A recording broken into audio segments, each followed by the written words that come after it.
Hello, parents and students. My name is Kevin Cordes. I am the district superintendent for the Muroc Joint Unified School District. Welcome to Mondays with Muroc. A special welcome to any families that may be new to us that moved in over the break. If that's you, welcome. We're really glad to have you. If you're from Edwards and you've been here before and now you're back, welcome back. I wanted to share a few things related to adjustments that have been made for schools and COVID-19. Not a lot of changes when it comes to students. So you may have seen in the news where California has decided to adopt the Centers for Disease Control, or that CDC, to follow their guidelines, which is wonderful.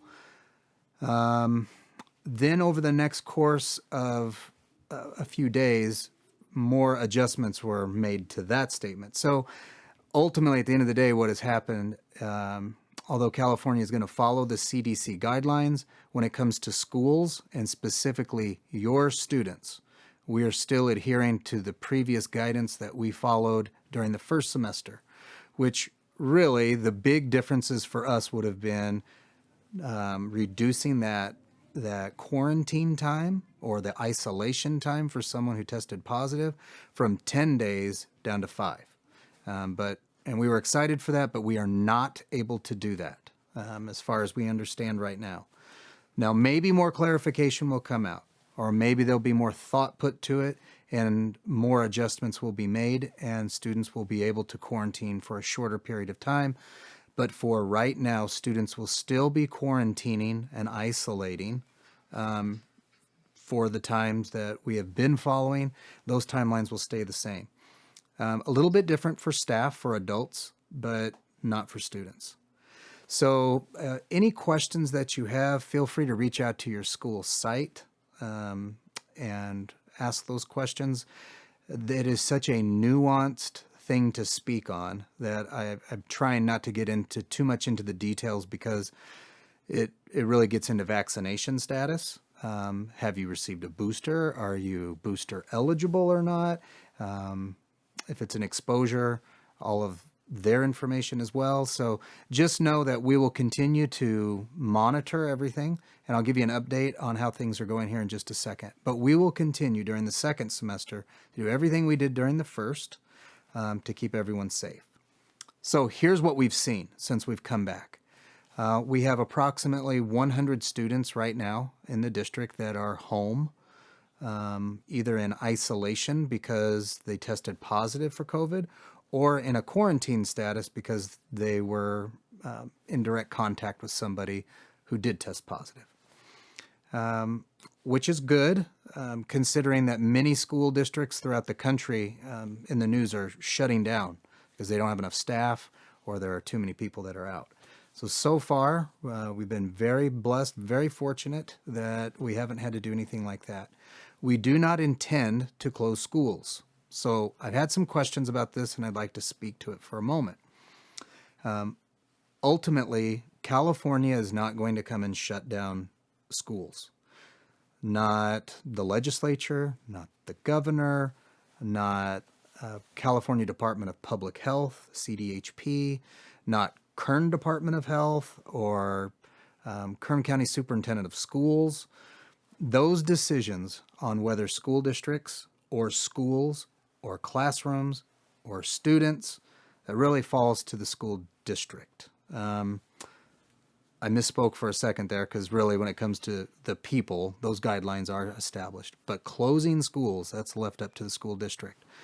I've had some questions brought forward about Edwards Air Force Base and the what might happen if they need to go to Health Protection Conditions Charlie or HPCon Charlie.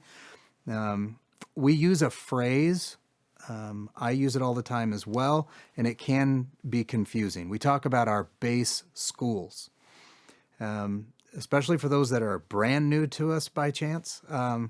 Just so you know, we are a public school district that actually even has state property, and it sits right in the middle of Edwards Air Force Base.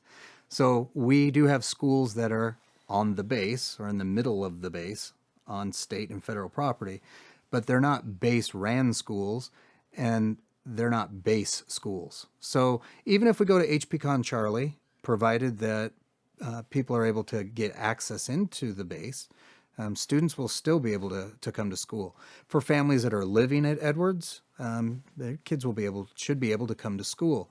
The thing for us that would necessitate potentially closing down classrooms or in this case schools would be at Edwards, and it would be if we have so many parents that aren't coming into work that live remotely and need to have their children attend school virtually. So if that were ever to happen, if we were to go to HPCon Delta, let's say, and most people are now at home, we'll cross those bridges when we get to them. But the last time that happened, we were already in a quarantine status district-wide. So we will cross those bridges as they come, but the HPCon levels do not necessarily dictate that the school will shut down or anything like that. So there's no correlation there other than the parents who live remotely and the impact that could have on the schools. It's always our goal to keep students in school, to keep classes open, to keep schools open, keep the district open. If we ever have to close, or if anybody ever has to go home, we will do it first and foremost obviously by student and by individual case-by-case basis based on their status and if they've tested positive or been exposed. If we have too many people in a classroom, then we'll just isolate that classroom and have the classroom stay home.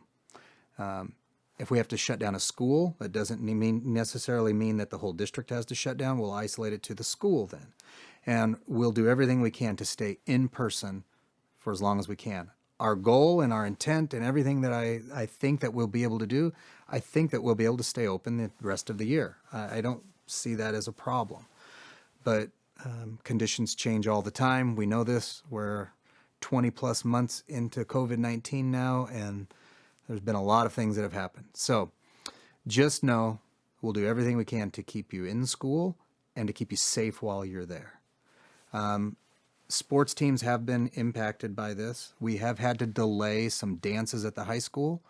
We've changed around some events that we would like to be able to invite parents to, things like change of command for JROTC at Desert High School, but we need to do those in an outside venue, say at the football stadium, so that we can make it happen.